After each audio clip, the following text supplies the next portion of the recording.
नमस्ते बच्चों। आज हम हमारी हिंदी की पाठ्य पुस्तक आरोह के पाठ 1 में कबीर के पद के बारे में पढ़ेंगे। कबीर के पद पढ़ने के पहले हमें कबीरदास जी के जीवन परिचय के बारे में जान लेना चाहिए। कबीरदास जी का जन्म 1398 को वाराणसी के पास लहरतारा में हुआ था। नीरू और नीमा नामक जुलाहा दंपति ने इनका लालन पालन किया था। ये गुरु रामानंद के शिष्य थे। कबीर पढ़े लिखे नहीं थे, ये इन्होंने खुद स्वीकार किया था। वे कहते हैं कि मसी कागज छुओ नहीं, कलम गही नहीं हाथ। अर्थात उन्होंने कभी न तो कागज़ को छुआ था और ना ही उन्होंने कलम को हाथ में लिया था, लेकिन फिर भी उन्होंने इतने अच्छे अच्छे पद हमें दिए हैं। सन 1518 में मगहर में इनका देहांत हो गया था। इनकी कुछ रचनाएं बीजक के नाम से हैं, जिसमें साखी, सबद और रमैनी हैं। कबीर की कुछ रचनाएं पंजाबियों के गुरु ग्रंथ साहब में भी संकलित हैं। कबीरदास भक्तिकाल की निर्गुण धारा यानी ज्ञानाश्रयी शाखा के प्रतिनिधि कवि हैं। इन्होंने मूर्ति पूजा और आडंबरों का विरोध किया है। ये कर्मकांड को सही नहीं मानते थे। आचार्य हजारी प्रसाद द्विवेदी जी ने इनके व्यक्तित्व का मूल्यांकन करते हुए कहा है कि कबीर पूरे मस्त मौला थे और स्वभाव से फक्कड़ थे। ये दिल से साफ थे। वे जो कुछ भी कहते थे वे अपने अनुभव के आधार पर कहते थे और वे घुमक्कड़ प्रवृत्ति के थे, अतः उनकी भाषा को सधुकड़ी भाषा भी कहा जाता है। वे कर्मकांड और जाति भेद, वर्ण भेद आदि को नहीं मानते थे और वे ये कहते थे कि सभी को प्रेम, सद्भाव और समानता के साथ रहना चाहिए। यहाँ प्रस्तुत पहले पद में कबीर ने परमात्मा को सृष्टि के कण कण में देखा है, ज्योति रूप में स्वीकारा है तथा उसकी व्याप्ति चराचर संसार में दिखाई है। इस व्याप्ति को अद्वैत सत्ता के रूप में देखते हुए विभिन्न उदाहरणों के द्वारा रचनात्मक अभिव्यक्ति दी है तथा दूसरे पद में कबीर ने जितने भी आडंबर हैं, बाहर की दुनिया में जो भी आडंबर दिखाई देते हैं, उनके बारे में बताया है कि अधिकांश लोग अपने भीतर की शक्ति को न पहचानते हुए अनजाने में अवास्तविक संसार से रिश्ता बना बैठते हैं और वास्तविक संसार से बेखबर रहते हैं। अर्थात वे लोगों की बातों में आ जाते हैं और आडंबरों का विरोध नहीं कर पाते हैं। अब हम पहले पद के बारे में पढ़ते हैं। हमारा पहला पद है, हम तो एक एक करी जाना, दोई कहे तिन्हि को दो जग जिन नाहिन पहचाना। एक ही पवन एक ही पानी एक ही ज्योति समाना, एक ही खाक गड़े सब भाड़े एक ही कोहरा साना। जैसे बाड़ी काष्ट ही काटे आगिनी ना काटे कोई, सब घटी अंतरी तू ही व्यापक धरे स्वरूपे सोई। माया देखी के जगत लुभाना, काहे रे नर गरबाना।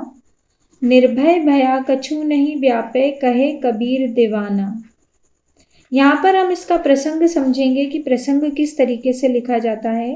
प्रसंग जब हम लिखेंगे तब हम लिखेंगे कि प्रस्तुत पद हमारी पाठ्य पुस्तक आरोह 1 में संकलित निर्गुण परंपरा के सर्वश्रेष्ठ कवि कबीर के पदों से उद्धृत है। इस पद में कबीर ने एक ही परम तत्व की सत्ता को स्वीकार किया है और वे अपने बात की पुष्टि के लिए कई तरह के उदाहरण देते हैं। अब हम इसकी व्याख्या समझेंगे। कबीरदास कहते हैं, हमने तो जान लिया है कि ईश्वर एक ही हैं। इस रूप में उस अद्वैत को पहचान लिया है। जो लोग उसे अलग अलग बताते हैं उनके लिए नरक की स्थिति है, क्योंकि वे वास्तविकता को पहचान नहीं पाते। वे आत्मा और परमात्मा को अलग मानते हैं। कवि ईश्वर की अद्वैतता का प्रमाण देते हुए कहता है कि संसार में एक जैसी पवन बहती है। अद्वैत का मतलब होता है एक ही। कबीरदास जी का मानना है कि ईश्वर एक ही है, अतः उन्होंने कहा है कि संसार में एक जैसी हवा बहती है, एक जैसा पानी है और एक ही प्रकाश सब में समाया हुआ है। कुम्हार भी एक ही तरह की मिट्टी से सारे बर्तन बनाता है, भले ही बर्तनों का आकार प्रकार अलग हो। जिस प्रकार बढ़ई लकड़ी को काट देता है परंतु उसमें व्याप्त आग को नहीं काट सकता, उसी प्रकार शरीर नष्ट हो जाता है परंतु उसमें रहने वाली आत्मा सदैव रहती है। परमात्मा हर एक व्यक्ति के हृदय में है, भले ही उसने कोई भी रूप धारण किया हो। ये संसार माया मोह के जाल में फंसा हुआ है। इस संसार को लुभाता है जो मनुष्य, उसे इस पर घमंड नहीं करना चाहिए। जब मनुष्य निर्भय हो जाता है तो उसे किसी बात का कोई डर नहीं लगता है। कबीर भी अब निर्भय हो गए हैं तथा ईश्वर के दीवाने हो गए हैं। इसलिए कबीरदास जी की बातों को ध्यान रखते हुए हमें यह मानना चाहिए कि ईश्वर एक ही है, उसके और कोई दूसरे रूप नहीं है। अब हम दूसरा पद देखते हैं।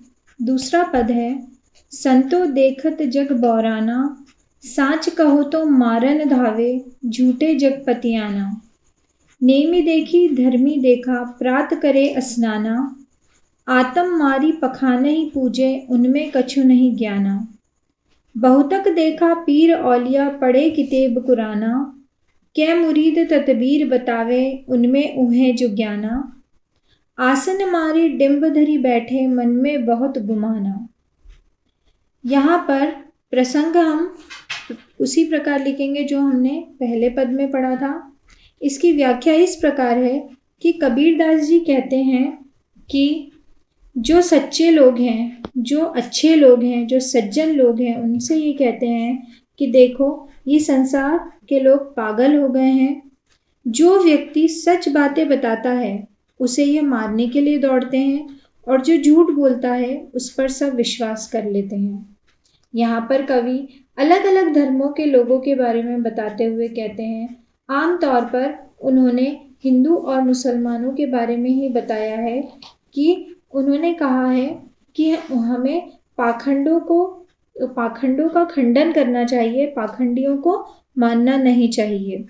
उन्होंने बताया है कि ऐसे बहुत से लोग हैं हिंदुओं में जो नियमों का पालन करते हैं, धर्म के अनुसार अनुष्ठान करते हैं, ये प्रातः उठकर स्नान करते हैं, ये पत्थरों की पूजा करते हैं, परंतु वे आत्मचिंतन नहीं करते हैं।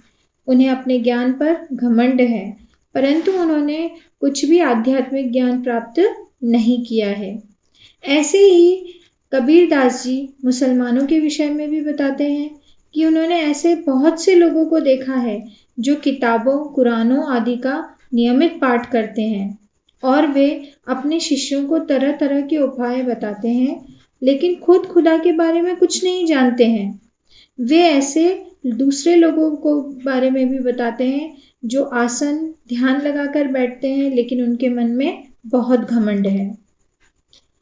पीपर पाथर पूजन लागे, तीरथ गर्व भुलाना, टोपी पहिरे माला पहिरे, छाप तिलक अनुमाना। साखी शब्द ही गावत भूले, आतम खबरी न जाना। हिंदू कहे मोहिम राम पियारा, तुर्क कहे रहीमाना। आपस में दो लरी लरी मुए, मर्म कह न कहूँ जाना। घर घर मंत्र देत फिरत है, महिमा के अभिमाना। गुरु के सहित सिख सब बूढ़े, अंत काल पछताना। कहे कबीर सुना हो संतो, ई सब मर्म भुलाना। केतिक कहो कहाँ का नहीं माने, सहजे सहज समाना। कबीरदास जी कहते हैं कि जो लोग पीपल पत्थर को पूजने लगे हैं वे तीर्थ यात्रा आदि करके गर्व का अनुभव करते हैं। मतलब उन्हें ऐसा लगता है कि हमने तीर्थ यात्रा कर ली, हमने सभी देवी देवताओं की पूजा कर ली। वे ईश्वर को भूल जाते हैं।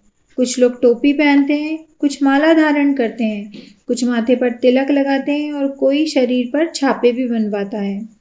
वे साखी और शब्द को गाना भूल गए हैं तथा अपनी आत्मा के रहस्य को नहीं जानते हैं। इन लोगों को सांसारिक जीवन पर घमंड है। हिंदू कहते हैं कि उन्हें राम प्यारा है तो तुर्क रहीम को अपना बताते हैं। दोनों समूह ईश्वर की श्रेष्ठता के चक्कर में लड़कर मर जाते हैं, परंतु किसी ने भी ईश्वर की सत्ता के रहस्य को नहीं जाना है। कबीरदास जी कहते हैं कि हिंदू मुसलमान सिर्फ आपस में धर्म के नाम पर लड़ना जानते हैं, लेकिन वो ये हकीकत नहीं जानते हैं कि ईश्वर का रूप एक ही है। समाज में पाखंडी गुरु घर घर जाकर लोगों को मंत्र देते फिरते हैं। उन्हें सांसारिक माया का बहुत अभिमान है। ऐसे गुरु और शिष्य सब अज्ञान में डूबे रहते हैं और अंतकाल में सबको पछताना पड़ता है। कबीरदास जी कहते हैं कि हे संतों, सब माया को सब कुछ मानते हैं तथा ईश्वर भक्ति को भूल बैठे हैं। उनका मानना यह है कि हमें आडंबरों से दूर रहना चाहिए, हमें किसी की बातों में नहीं आना चाहिए और ना ही हमें किसी की बातों में बहक कर अपने या किसी दूसरे के धर्म के प्रति कोई गलत कार्य करना चाहिए। इसलिए वे कहते हैं कि ये सब चीज़ों को भूलो और ये मानो कि ईश्वर का रूप एक ही है। और यही सच है कि ईश्वर तो हमें सहज साधना से ही मिल जाएंगे। हमारा मन यदि सच्चा होगा, हमारे कर्म यदि श्रेष्ठ होंगे, तो ईश्वर हमें एक रूप में मिल जाएंगे और हम आपस में इस तरीके से लड़ना बंद करें। धन्यवाद।